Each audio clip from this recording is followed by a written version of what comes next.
Hello everyone, আজকে আমি আবার একটা নিউ ব্লগ নিয়ে চলে এলাম। দেখো, আমি আজকে কয়েকটা শরবতের রেসিপি তোমাদের সাথে শেয়ার করবো।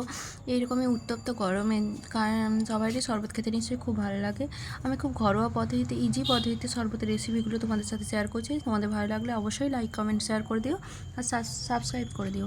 আমি এখানে একটা ম্যাঙ্গো স্কোয়ার নিয়েছিলাম। ম্যাঙ্গো স্কোয়ারের 1/4 চামচ ম্যাঙ্গো স্কোয়ার দিয়েছিলাম, তারপরে বাকিটা জল মিশিয়েছিলাম পরিমাণ মতো। তো ম্যাঙ্গোর শরবত হয়ে গেছিলো। দেন তারপরে আমি দইয়ের শরবত বানিয়েছিলাম। দইয়ের শরবত খেতে আমার খুবই ভালো লাগে। তো দইয়ে অল্প অল্প করে প্রায় 2 কাপের কাছাকাছি আমি জল মিশিয়েছিলাম, যাতে খুব ঠিক হয়ে যায় মিশ্রণটা। তোমরা চাইলে আর যদি খুব গাঢ় খেতে চাও তো তাহলে 1 কাপ বা অর্ধেক জল মেশাতে পারো। তো আমি অল্প অল্প করে জলটা মিশিয়ে, তো আমি এখানে তারপর বাতাসা ব্যবহার করেছি। তোমরা চাইলে এখানে চিনি নাও দিতে পারো, চিনি স্বাস্থ্যের পক্ষে ভালো না। তো চিনির বাতাসা বা হচ্ছে যে মিছরি তোমরা ব্যবহার করতে পারো। তো আমি ভালো করে মিশ্রণটাতে মিশিয়ে নিচ্ছি।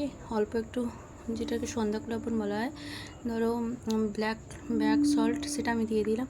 দেওয়ার পর মিশিয়ে নেওয়ার পর দেখো আমি সার্ভ করে নিচ্ছি। এবার গ্লাসে করে দিয়ে সার্ভ করে নিচ্ছি। তো এটা খেতে তো খুবই ভালো ছিল। তোমাদের কেমন লাগলো তোমরা তোমাদের বাড়িতে ট্রাই করো আর পরে আমাকে কমেন্ট করে জানিও। তো উপর থেকে আমি অল্প বিন লবণ দিয়ে দিয়েছিলাম, তোমরা তোমাদের পরিমাণ মতো লবণ দেবে। আমার দই শরবত রেডি। তারপরে দেখো আমি আবার একটা নিউ একটা শরবত নিয়ে এলাম। এটা হচ্ছে যে ছোলার ছাতু। তো ছোলার ছাতু খেতে সবারই খুব ভালো লাগে। তো সেটা কীভাবে বানাতে হয় রেসিপি তোমরা দেখে নাও। শরবতটা কীভাবে আমি স্টেপ বাই স্টেপ করছি। তো অল্প একটু জল নিয়ে নিলাম, আমি 2টো বাতাসা নিয়েছি। তো তোমরা তাদের পরিমাণ মতো তোমরা মিষ্টি দিও। আর তারপরে ভালো করে গুলে নিলাম।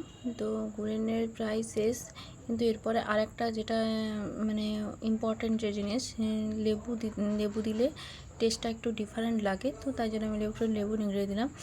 তো ডেকোরেশন করার জন্য আমার কাছে এক্সট্রা কোনো ছিল না। তো পুদিনা পাতা উপরে দিয়ে তোমরা ডেকোরেশনও করে নিতে পারো। এই হলো আমার শরবতের রেসিপি। ভালো লাগলে লাইক, কমেন্ট, শেয়ার করে দিও। Thank you for watching.